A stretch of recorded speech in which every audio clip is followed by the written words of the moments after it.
Have you ever sat in an IEP meeting, nodding along while part of you was thinking, I should have said something?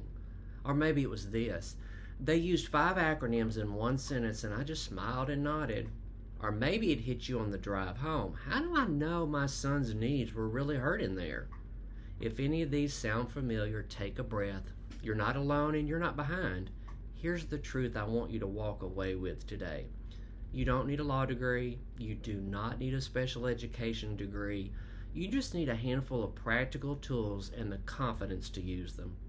Hi, I'm Dr. D, and after nearly 4 decades in education as a teacher, evaluator, and administrator, I've sat on both sides of that table.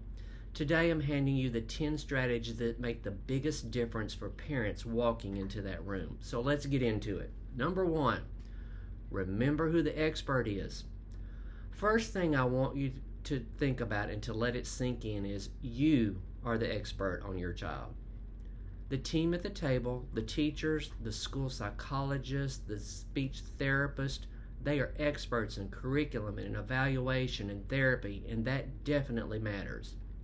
But you're the one who knows that your daughter can read a chapter book cover to cover, yet melts down the second she has to write 2 sentences about it. You know that your son does fine with homework at the kitchen table, but falls apart the moment it's timed. Nobody in that meeting has that data except you.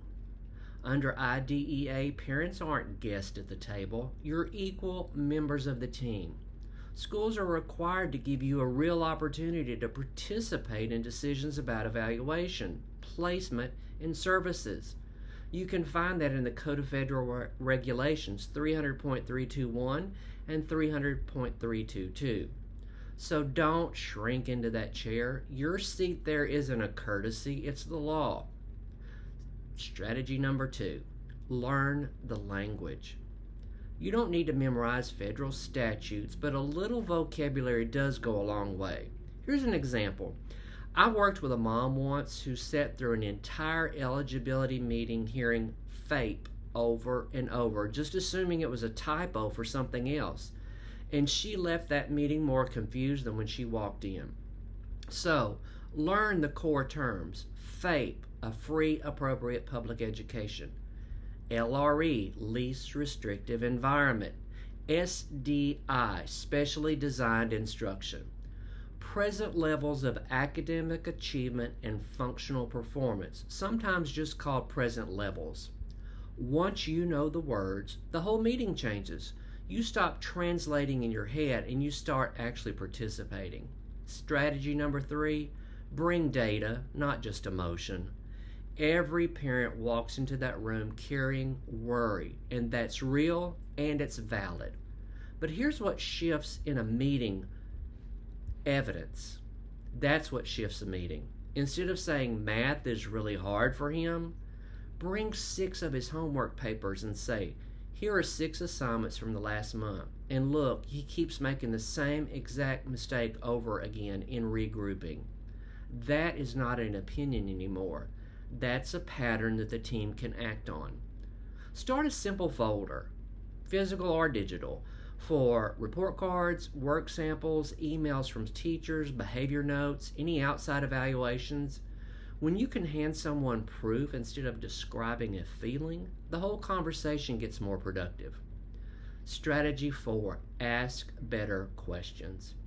Advocacy just isn't about what you say, it's about what you ask. Try these the next time a recommendation kind of catches you off guard. What data led you to make that conclusion? What did you try before recommending this? What would success look like for him by the next grading period? Questions like these open a conversation. A flat disagreement can shut one down. Curiosity gets you further than confrontation almost every time. Strategy 5, listen before you respond. This one surprises people because we think that advocacy means talking, and sometimes it means listening hard enough to repeat it back. Take notes during a meeting and then try something like this.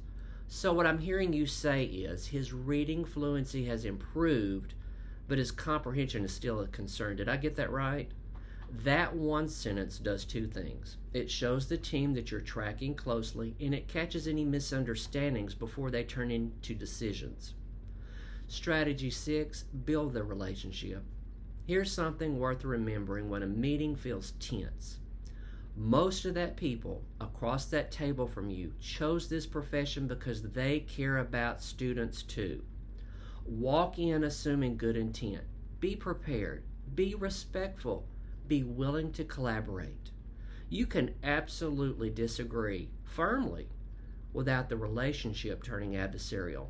In my experience, the strongest outcomes for kids almost always come from a genuine partnership between the family and the school, not a standoff. Strategy 7, know your rights when you disagree. Sometimes, even with all that, you're still going to disagree with the team's recommendation, and that's okay. It's covered in the law. You can request another meeting. You can ask for a prior written notice, which requires the school to explain its decision in writing. And you can disagree with the school's evaluation and request an independent educational evaluation, an IEE.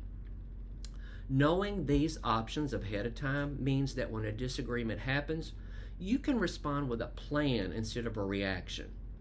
Strategy 8, stay organized. Build one binder or one folder on your phone and put everything in it. Evaluations, IEPs, report cards, emails, work samples, medical documentation. One dad told me the day he finally had everything documented in one place, meetings stopped feeling like ambushes. He could answer questions in seconds instead of saying, I'll have to find that and send it to you later. Organization isn't busy work. It's what lets you show up ready. Strategy 9, focus on solutions. Naming a problem is very easy. Naming a next step is what moves it forward. Instead of, this isn't working, try, what additional supports could we try for the next 6 weeks to help her in reading? That one shift from complaint to question keeps the whole team focused on your child instead of being defensive about a decision that was made. Number 10, never stop learning. Special education evolves. The research, the case law, even the terminology. The advocacy playbook you build isn't a one-time project. Keep learning. Watch a video here and there. Ask questions when something doesn't make sense. Talk to other parents who've been through it. The more you know, the more confident you'll be in that next meeting. And remember, advocacy was never about winning an argument. It's about helping your child get the education they're entitled to. So let's run back through those 10 as we close. Know your value as a parent. Learn the basics of IDEA. Bring data. Ask better questions. Listen carefully. Build that relationship. Know your rights. Stay organized. Focus on solutions and never stop learning. Being a strong advocate is never about being the loudest voice in the room. It's about being the most prepared one. If this helped, hit like and subscribe and share it with another parent who needs to hear it. And now it's time for Ask Dr. D. What questions do you have about IEPs or evaluations or advocacy? Drop them in the comments below because yours might be the one I answer in the next episode.